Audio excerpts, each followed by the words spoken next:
உங்ககிட்ட ஒரு ஸ்பூன் கொடுத்தா நீங்கள் என்ன செய்வீங்க? இது என்ன கேள்வி? அதை வச்சு நல்லா சாப்பிடுவோம். நாம் அதை தாங்க செய்வோம். ஏன்னா நமக்கு சோறு தான் முக்கியம். ஆனால் அதையே டூலாக யூஸ் பண்ணி 3 பேர் மிகப்பெரிய யாருமே தப்பிக்க முடியாத ஜெயிலில் இருந்து தப்பிச்சிருக்காங்கன்னு சொன்னால், அட ஆமாங்க. இதை கேள்விப்பட்டதும் ஒரு நிமிஷம் நானே ஷாக் ஆகிட்டேன். ஸ்பூன் வச்சு எப்படி தப்பிக்க முடியும்னு. ஆமாங்க, நிஜம்தான். வடிவேலு ஒரு படத்தில் சொல்வார்ல, வல்லவனுக்கு வாச்சதெல்லாம் ஆயுதம்னு. அந்த மாதிரி யாருமே தப்பிக்க முடியாத ஒரு ஜெயிலில் இருந்து தான் கைதி தப்பிச்சிருக்காங்க. இது கின்னஸ் ரெக்கார்டையே மிஞ்சுற அளவுக்கு ஒரு ரெக்கார்டும் படைச்சிருக்காங்கன்னா பார்த்துக்கோங்களேன். புரியுது யாரா அப்படி ஒரு அறிவாளி அப்படின்னு நீங்கள் கேட்குறது எனக்கு புரியுது. யார் அவங்கன்னு பார்த்துருவோம் வாங்க. 2013 அமெரிக்காவில் இருக்கிற சிறைத்துறைக்கு ஒரு கடிதம் வருது. அந்த கடிதத்தில் நான் 1962 அல்கட்ராஸ் பிரிசனில் இருந்து தப்பிச்சு போன கைதியில் ஒருத்தன். அந்த சிறையிலேருந்து தப்பிச்சு 50 வருஷம் ஆகுது. அதை செலிப்ரேட் பண்ணுற விதமாக தான் இந்த லெட்டர் எழுதுகிறேன் அப்படின்னு எழுதியிருந்திருக்காரு. அதை பார்த்த போலீஸ்க்கு ஒரே ஷாக்கு. ஏன்னா அவர் தப்பிச்சு போனதாக சொன்ன அந்த ஜெயில் மிக பாதுகாப்பானது. அதுலேருந்து தப்பிக்கவே முடியாது. அப்படியே தப்பிக்க முயற்சி பண்ணாலும் அவங்க உயிரோடு இருக்க வாய்ப்பே இல்லை. அப்படி இருக்கும்போது எப்படி ஒருவர் தப்பிச்சிருக்க முடியும்? அவர் மட்டும்தான் தப்பிச்சாரா, இல்லை அவர் கூட வேற யாராச்சும் தப்பிச்சாங்களா? இப்படி பல சந்தேகம் போலீஸ்க்கு வந்துச்சு. நமக்கும் அந்த சந்தேகம் வருதில்ல. சரி வாங்க எல்லாத்தையும் கிளியர் பண்ணிடலாம். இப்போ என்ன, ஜெயிலில் இருந்து தப்பிச்சிட்டாங்க அவ்வளோதானே. எவ்வளோ நிறைய பேர் ஜெயிலில் இருந்து தப்பிச்சிருக்காங்க. இதை போய் பெருசாக பேசுகிறிய நீ வீடியோவில் சொல்லிட்டு உட்காந்துருக்க அப்படின்னு நீங்கள் யோசிக்கிறது எனக்கு புரியுது. அப்படி அந்த ஜெயிலை பற்றி வீடியோ போடுறதுக்கு அந்த ஜெயிலில் அப்படி என்ன தான் இருக்குன்னு பார்ப்போம் வாங்க. ஏன்னா ஃபஸ்ட்டு ஜெயிலை விட்டு தப்பிக்கணும். அதுக்கு பிறகு அங்கே இருக்க மிகப்பெரிய முள்வெளி, அப்புறம் சுவரை தாண்டி கலங்கரை விளக்கத்தை தாண்டி கடல் தண்ணீரை கடந்து சிட்டிக்கு போகணும். இப்படி நிறைய சவால் அங்கே இருக்குங்க.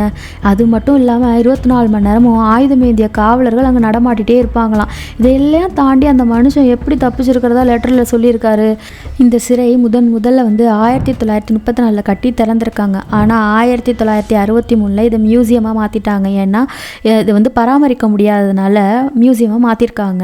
ஏன்னா இது ஒரு நவீனப்படுத்தப்பட்ட சிறைன்னு சொல்கிறாங்க.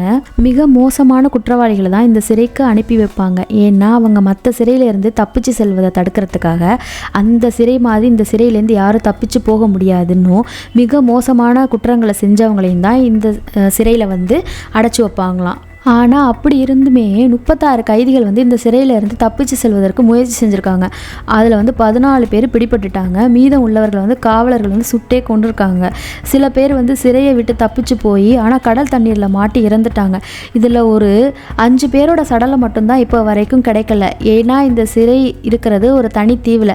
இதை தாண்டி சிட்டிக்கு போகணும்னா நம்ம கடல் தண்ணீரை கடக்கணும். ஆனால் அது அவ்வளோ ஈஸி இல்லை. ஏன்னா இங்கே இருக்கிற தண்ணீர் ரொம்ப குளிர்ச்சியானது. அது மட்டும் இல்லாமல் அலைகளும் பயங்கரமாக இருக்கும். அங்கே இருக்கிற காவலர்கள் எப்போதுமே ரோந்து பணியில் ஈடுபட்டுட்டு இருப்பாங்க. இங்கே இருந்து தப்பிக்க முடியாமல் தூக்கிட்டு தற்கொலை பண்ணிக்கிட்டவங்களும் இருக்காங்க. அவங்களோட ஆவி இந்த சிறையில் உலா வருவதாகவும் வதந்தி இருக்கு. ஃபன்னியா இல்லை? இன்ட்ரெஸ்டிங். அடுத்து என்ன சொல்லியிருக்காங்கன்னு பார்ப்போம். சரி, இப்படிப்பட்ட சிறையிலிருந்து ஒருத்தர் தப்பிச்சு லெட்டரும் எழுதியிருக்காரு. அவர் மட்டும்தான் தப்பிச்சாரா, இல்லை அவர் கூட வேற யாராவது தப்பிச்சிருக்காங்களா அப்படின்றத தெரிஞ்சுக்கிறதுக்கு கொஞ்சம் பின்னோக்கிய காலகட்டத்துக்கு போகணும். அதாவது 1960களோட காலகட்டத்துக்கு போகணும். இந்த சிறைக்கு சில கைதிகள் வராங்க. அதில் ஒருத்தர் தான் பிராங்க்லி மோரியஸ். இவர் வாஷிங்டன் பகுதியை சேர்ந்தவர். சின்ன வயசுலேயே பெற்றோர்களால் புறக்கணிக்கப்பட்ட அனாதையாயிருக்காரு. 11 வயதிலேயே அனாதையாகி அவரோட வாழ்க்கையே ரொம்ப மோசமானதாக இருந்திருக்கு. வாழ்கிறதுக்காக சின்ன வேலை செஞ்சுருக்காரு. ஆனால் அது எதுவும் அவரோட வாழ்க்கைக்கு கை கொடுக்கல. நம்ம சதுரங்க வேட்டை படம் பார்த்துருப்போம் இல்லையா? அந்த படத்தில் வர கதாநாயகன் தன்னோட சின்ன வயசுலேயே ரொம்ப கஷ்டப்பட்டு இருப்பார். தன்னோட தாய் இறந்ததுக்கு அப்புறம் நல்லவராக இருந்திருப்பார். ஆனால் அதுக்கப்புறம் தான் காலத்தின் சூழ்நிலையினால ரொம்ப மோசமானவராக மாறியிருப்பார். அது மாதிரி தான் இவரும் ஆரம்ப காலத்தில் ஒரு நல்லவராக தான் இருந்திருக்காரு. ஆனால் போக போக நிறைய தவறுகளில் ஈடுபட்டிருக்காரு. திருட்டு, செயின் அறுப்பு, கொள்ளை, போதை, ஆயுத கடத்தல், வங்கி கொள்ளை இப்படின்னு நிறைய சட்டவிரோத செயல்களில் ஈடுபட்டிருக்காரு. இவர் 1960 ஜனவரியில் போலீஸ்கிட்ட வசமாக சிக்கிக்கிட்டார். இதில் ஆச்சரியமான விஷயம் என்னன்னா, இவ்வளவு தவறான மோசமான செயல்களில் ஈடுபட்ட இவர் ரொம்ப புத்திசாலியும் கூடங்க.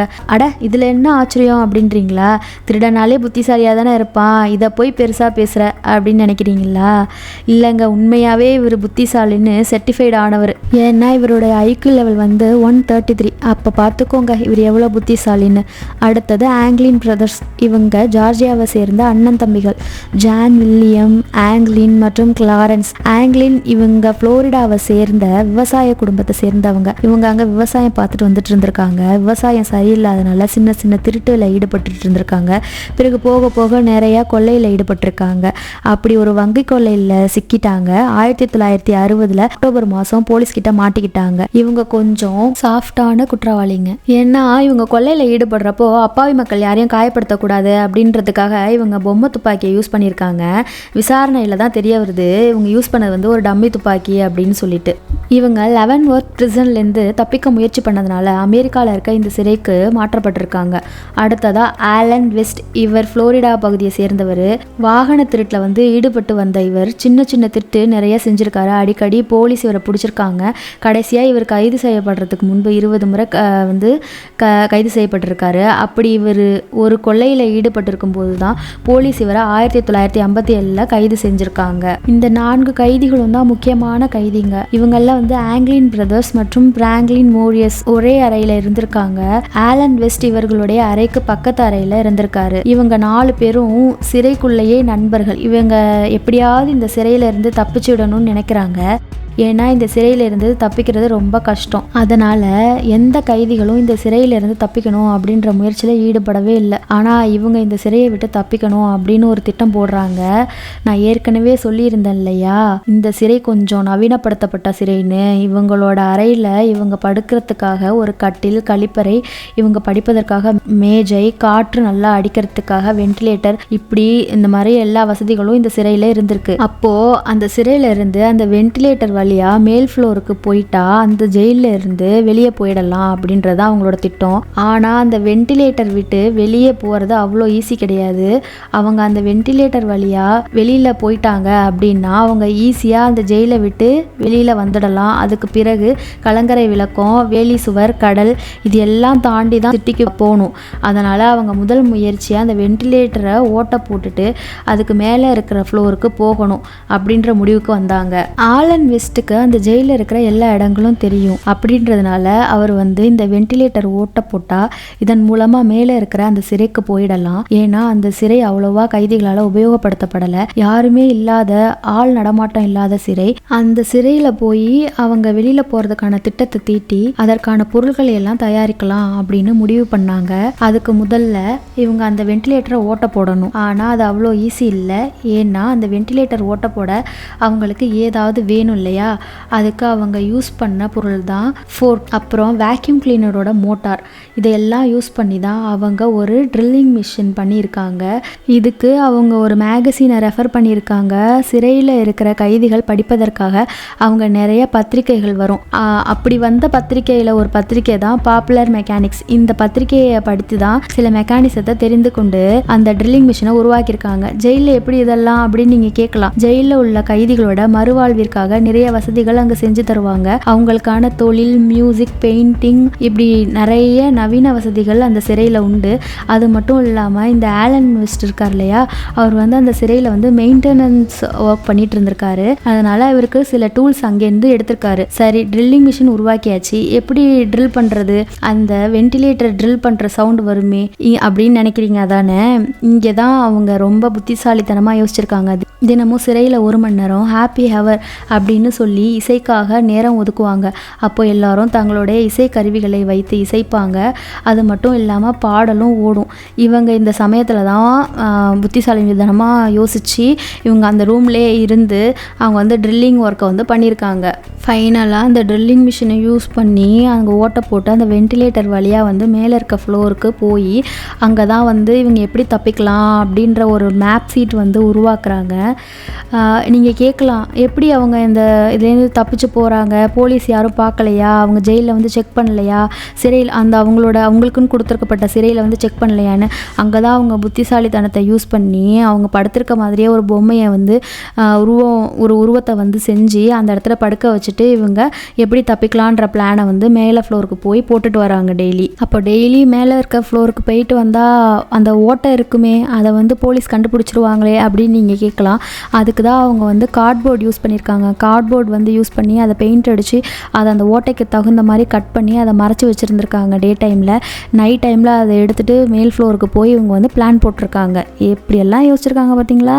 இவங்க எல்லாரையும் தாண்டி அந்த மிகப்பெரிய வேலியை சுவரையும் தாண்டி அவங்க கடக்கணும். ஒரு வழியாக வேலி சுவரையும் காம்பவுண்டையும் கடந்துட்டாங்க. காவலர் கண்ணில் படாமல் தப்பிச்சிட்டாங்க.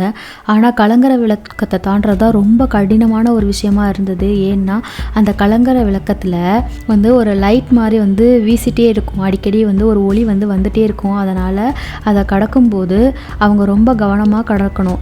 அந்த ஒளி எந்த இடத்துல படாதோ அந்த இடத்த அவங்க தேர்ந்தெடுத்து அந்த வழியாக மெல்ல மெல்ல கடலை அடைஞ்சாங்க. அங்கிருந்து அவங்க தயாரித்து வச்சுருந்த லைஃப் சேவர்ஸை வச்சு மெல்ல மெல்ல அந்த இடத்த விட்டு நீந்தி போயிட்டதா சொல்லப்படுது. ஜூன் 11, 1962 மறுநாள் காலை வந்து அங்கே உள்ள காவலர்கள் வந்து கைதிகளை எழுப்புறதுக்காக சிறையை நோக்கி வரப்போ அங்கே அவங்க சில கைதிகள் இன்னும் எழுந்திருக்காததை பார்க்குறாங்க. அதனால் சிறைக்குள்ளே இருக்கிற அந்த கைதிகளை எழுப்புறதுக்காக சிறையை திறந்து பார்த்தபோது தான் தெரிஞ்சுது. அந்த லத்தியை வச்சு அவங்க வந்து தட்டுறாங்க. அப்போ தான் ஃபேக் ஹெட்டு கீழே விழுந்திருக்கு. அதை பார்த்த போலீஸ் உடனே அதிர்ச்சியாகி இந்த கைதிகளை தேட ஆரம்பிக்கிறாங்க. ஆனால் அவங்க வந்து கிடைக்கல. அந்த கைதிகள் வந்து கிடைக்கவே இல்லை. அவங்க இந்த இடத்த விட்டு தப்பிச்சு போயிருக்க வாய்ப்பே இல்லை. அவங்க வந்து இறந்துருக்காங்க அப்படின்ற மாதிரி இவங்களே வந்து ஒரு முடிவு பண்ணியிருக்காங்க. தப்பிச்சு போனதில் ஒருத்தர் வந்து லெட்டர் எழுதினார் இல்லையா, அப்போ வந்து அந்த கைதி வந்து தப்பிக்கிறப்போ அவரோட வயசு வந்து 32. 50 வருஷம் கழிச்சு லெட்டர் எழுதியிருக்காரு. அப்போ அவரோட வயது வந்து பார்த்திங்கன்னா 82 இருக்கும். இந்த லெட்டரை பார்த்ததும் போலீஸ் வந்து மறுபடியும் இந்த கேஸ் ஆராய ஆரம்பிக்கிறாங்க. அப்போ தான் அந்த லெட்டரை எழுதினது யாருன்னு தெரிய வருது. இந்த லெட்டரை எழுதினது அந்த ஆங்கிலின் பிரதர்ஸில் ஒருத்தரான ஜான் ஆங்கிலின் அப்படின்னு தெரிய வருது. நான் முன்னாடியே சொன்னேன் இல்லையா, போலீஸ் வந்து இந்த கேஸை அவங்க தப்பிச்சிருக்க வாய்ப்பில்லை, இறந்துருப்பாங்க அப்படின்னு சொல்லி முடிச்சிட்டாங்க அப்படின்னு. ஆனால் இறந்ததற்கான ஆதாரம் அவங்களுக்கு கிடைக்கல. இந்த கடிதத்தில் இருக்கிற கையெழுத்தை ஒப்பிட்டு பார்க்கும்போது தான் அது ஜான் ஆங்கிலின் கையெழுத்து அப்படின்னு தெரிய வருது. அது மட்டும் இல்லாமல் போலீஸ் விசாரணையின் போது முக்கியமான சில விஷயங்கள் தெரிய வருது.